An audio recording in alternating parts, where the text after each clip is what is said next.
Assalamualaikum warahmatullahi wabarakatuh. Halo semua, perkenalkan saya Hanifatun Najmah. Di sini saya bersama teman-teman saya akan menjelaskan sedikit tentang landasan pendidikan Islam.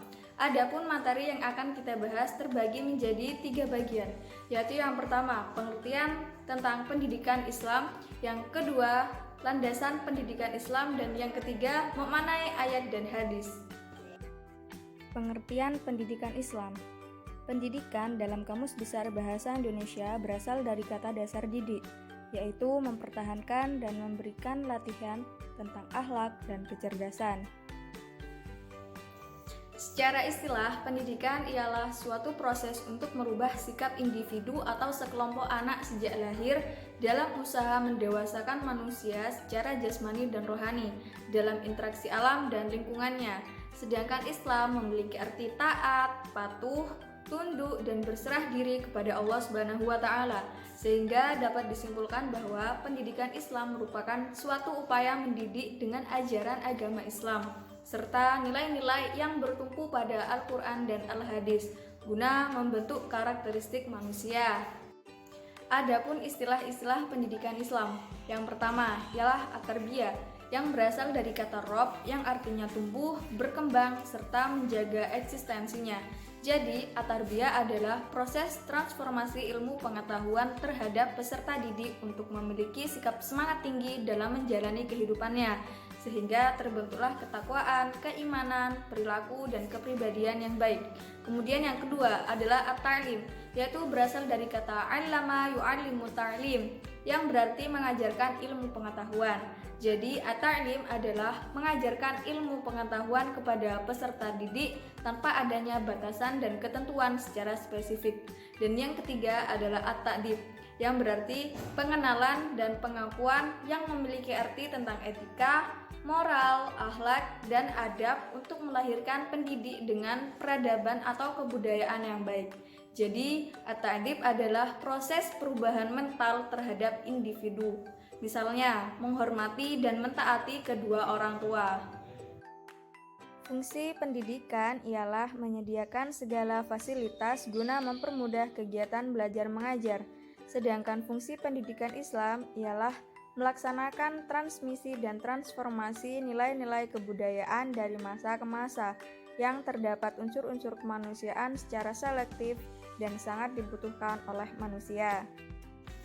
Jadi, tujuan utama pendidikan Islam yaitu untuk membentuk manusia yang beradab dan berpedoman terhadap ajaran Islam. Oleh karena itu, pendidikan Islam sangatlah penting, sebab dengan pendidikan Islam, orang tua atau guru berusaha secara sadar memimpin dan mendidik anak untuk diarahkan kepada perkembangan jasmani dan rohani, sehingga mampu membentuk kepribadian yang utama yang sesuai dengan ajaran agama Islam. 2. Landasan pendidikan Islam. Landasan pendidikan Islam terbagi menjadi 2. Yang pertama Al-Quran dan yang kedua As-Sunnah atau Al-Hadis. Al-Quran. Al-Quran merupakan sumber pendidikan Islam yang utama dan dapat dijadikan sebagai petunjuk serta pedoman untuk manusia. Di dalam Al-Quran sendiri terdapat prinsip dan nilai-nilai yang harus dijadikan acuan dalam segala proses dan kegiatan pendidikan Islam. Al-Quran memiliki beberapa hal yang bersifat positif dalam pengembangan pendidikan. Di antaranya yaitu penghormatan terhadap akal manusia, pembelajaran ilmiah, tidak melawan fitrah manusia, dan juga menjaga selalu kebutuhan sosial. Landasan pendidikan Islam yang kedua yaitu As-Sunnah atau Al-Hadis. Al-Hadis memiliki kedudukan yang sangat penting dalam kehidupan serta pemikiran Islam karena Al-Hadis dapat dijadikan sebagai penguat dan penjelas terhadap persoalan-persoalan di dalam Al-Quran. Al-Hadis juga banyak mempunyai kaitan terhadap dasar pemikiran serta implikasi secara langsung untuk penerapan dan pengembangan dalam dunia pendidikan. Di Indonesia sendiri, dasar hukum pelaksanaan pendidikan terbagi menjadi 3, yaitu yang pertama dasar hukum yuridis, yang kedua dasar hukum agama, dan yang ketiga dasar hukum sosial psikologis. Dasar hukum yang pertama yaitu dasar hukum yuridis meliputi undang-undang serta peraturan-peraturan pemerintah yang mencakup dasar ideal, dasar konstitusional, dan dasar operasional. Yang kedua yaitu dasar hukum agama dari Al-Quran dan Al-Hadis yang dijadikan sebagai sumber pengajaran dari agama Islam. Dan yang terakhir yaitu dasar hukum sosial psikologis. Nilai-nilai agama sangat dibutuhkan dalam tatanan sosial yang mengakibatkan adanya rasa tenang dan tentram dalam hati ketika seseorang bisa mendekatkan diri kepada Allah Subhanahu wa Ta'ala. Baik, selanjutnya saya akan menjelaskan mengenai makna sejumlah ayat Al-Quran dan hadis tarbawi. Yang pertama bersumber dari Al-Quran. Dalam Al-Quran, Allah Subhanahu wa Ta'ala menyebutkan dua kata, yakni kata Rob yang bentuk masdarnya adalah tarbiyah dan kata allama yang masdarnya berupa ta'lim sebagai ungkapan makna dari pendidikan.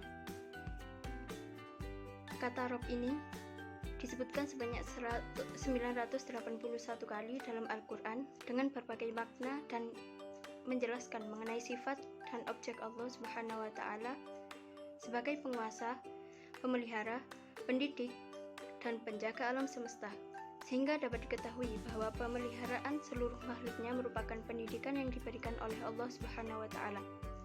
Sedangkan kata ta'lim disebutkan sebanyak 854 kali dalam Al-Quran, juga dengan makna yang berbeda-beda dan bersifat intelektual. Kata tarbiyah berarti mengembangkan sesuatu secara bertahap sampai mencapai batas, sedangkan ta'lim itu sendiri sebagai sebuah proses yang dilakukan beberapa kali dan berulang-ulang sehingga menimbulkan perubahan terhadap diri seseorang. Dalam Al-Quran juga telah disebutkan beberapa metode pendidikan sebagaimana sesuai dengan cara Allah Subhanahu wa Ta'ala dalam menyampaikan wahyu kepada para nabi. Metode yang pertama yakni melakukan dialog, sebagaimana yang telah Allah lakukan dalam menyampaikan wahyu pertama melalui perantara malaikat Jibril. Sehingga seorang pendidik bisa berdialog dengan peserta didik untuk memberikan rasa nyaman sehingga peserta didik tidak ragu dalam mengungkapkan pertanyaan maupun kesulitannya dalam menyerap materi yang diajarkan. Metode kedua yakni kisah, dengan menceritakan kisah-kisah terdahulu sehingga peserta didik bisa mengambil ibrah dari kisah yang telah diceritakan oleh pendidik. Metode yang ketiga yakni amsal atau perumpamaan. Metode tersebut digunakan agar peserta didik lebih mudah dalam memahami apa yang disampaikan oleh pendidik. Metode yang keempat yakni keteladanan. Dengan mengetahui sifat baik yang harus diteladani dari tokoh-tokoh terkemuka, peserta didik bisa tahu perilaku baik mana yang harus dicontoh. Dan metode yang kelima yakni targhib atau reward. Jika peserta didik melakukan sesuatu dan mendapat hasil yang bagus dan maksimal. Dan juga tarhib atau punishment jika peserta didik melakukan kesalahan sehingga peserta didik dapat mengintrospeksi diri. Sumber yang kedua yakni hadis tarbawi. Rasulullah SAW memberikan pengajaran terhadap umatnya secara fleksibel dan universal, sehingga proses pengajaran Rasulullah sesuai dengan kapasitas potensi yang dimiliki umatnya. Seorang pendidik harus memahami karakteristik dan potensi dari setiap peserta didik, sehingga peserta didik tidak merasa terbebani dan akan selalu merasa senang dan nyaman dalam melakukan pembelajaran. Dalam sebuah hadis, Rasulullah SAW menyampaikan tujuan dari pendidikan. Dalam hadis tersebut, Rasulullah bersabda, "Jadilah engkau orang yang berilmu, atau orang yang belajar, atau orang yang mendengarkan ilmu, atau yang mencintai ilmu.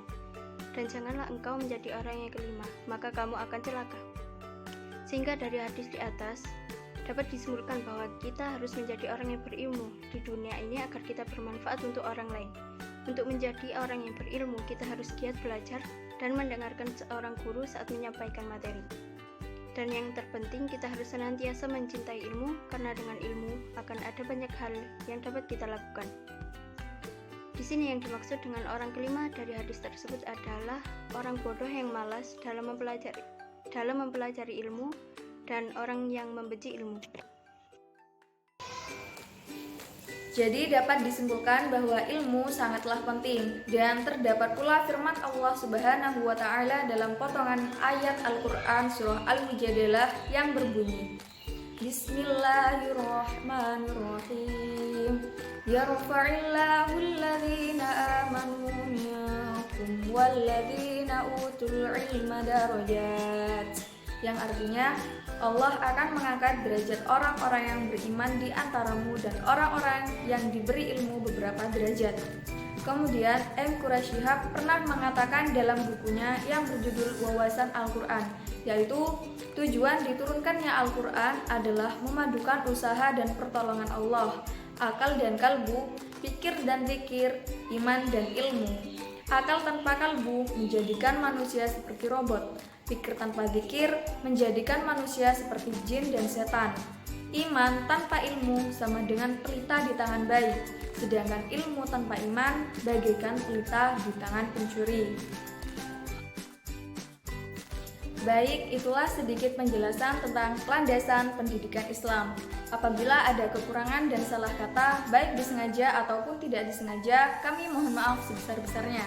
Dan terima kasih. Wassalamualaikum warahmatullahi wabarakatuh.